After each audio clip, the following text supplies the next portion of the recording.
and was Mars Needs Moms, which is a Disney film, but like what did they do? Christmas Carol was the last one they did. It uses the real motion, the motion capture animation, which I'm not a fan of. I am not either. I will say this is the best use of it that I've seen. My criticism is that it makes them look too realistic, which is something we talked about last week, and we'll talk about here in just a minute. I'm going to get into that idea on my review, but it did look better than ever here. I will say that, and that's at least a compliment. The movie is about as basic as it sounds like. Mars needs moms, and so they capture a mom, and the little boy chasing after them ends up on the spaceship, which lands on Mars, and he suffocates and dies, and that's the end of the movie. Or that's how it should have played out. I don't understand. They, do later on make a big deal about the fact that Mars has no atmosphere and you need a mask. It's, huge plot point later in the movie, but he doesn't suffocate and die in the first 10 minutes when he should have, and I don't understand this. How did they miss that? But anyway, he follows them to Mars and has this great adventure. Mars is a matriarchal society run by the women. The men all are kind of shoved down below into the trash area, literally piles of trash, and they are down there and they dance and hang out. I wish I was making this up, but I'm not making anything up right now. They look like the trolls from World of Warcraft with better faces, and they dance like the trolls from World of Warcraft with better faces. And they hang out down there, and then basically what happens is every 25 years or so, a new generation is born, and they send the men, the male babies, down below to be with the men, and they keep the girl babies, and they have them raised by robots, but the robots need a programming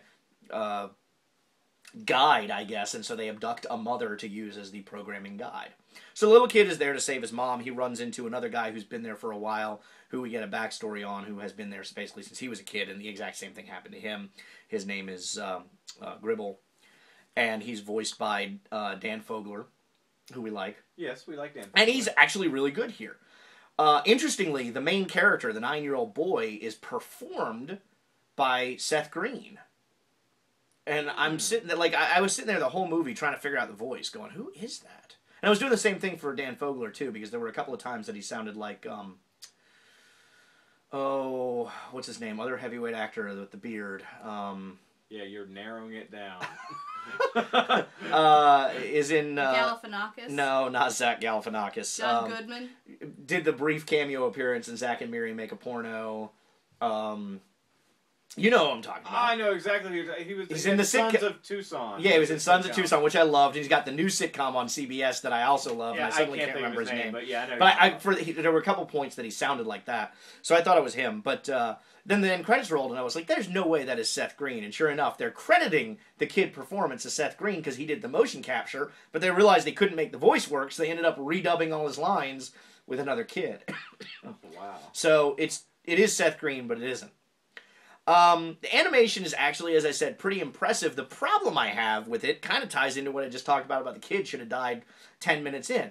When we watch Looney Tunes cartoons, okay, we don't have a problem buying into the coyote falling a great distance and, being the little poof speck down at the bottom. And 5 seconds And 5 seconds later he's okay. Why? Because it's animated format. He's a cartoon. The more realistic we attempt to get with our animation, the harder it is for the audience to buy into that kind of thing. And there is a lot of falling in this movie for great lengths. I kept thinking, there's no way this kid would survive this. And I swear to God, there's at least 4 times in the movie that I thought the kid should have been dead. And he's just fine.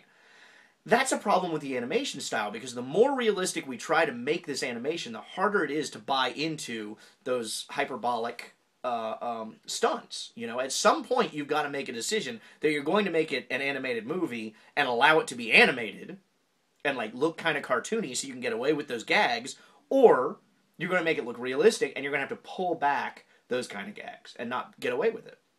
And I think this movie crosses a line with it.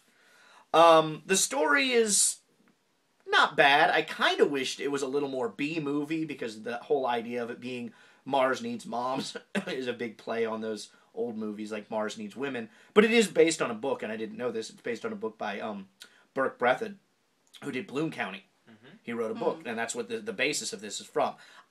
In that regard, I enjoyed it. I think I have a feeling I could pick out where they turned it into a movie based on what I know about Breathitt's writing style and other stuff I've seen him write. But the story's not bad. The performances aren't weak. In fact, Fogler is really good, and a couple of the others, and unfortunately, they're actors that I'm not familiar with. So, not a terrible animated movie, but the problem is the timing is miserable. Because last week I saw Rango. And Rango was awesome. Yeah. And by comparison, to say this one's not bad, right in the heels of something that was actually really solid, is kind of hard. So it is a matter of timing, but I think I'm giving Mars Needs Mom. And I just saw it today, so I haven't had time to digest it the way I like to. But I think I'm going to give it 2.5, maybe 3 stars, but 2.5 stars is what I'm pushing towards. And a oh shoot, I forgot totally what I was going to use. It was that good. It was that good. Unauthorized dog pile. Okay.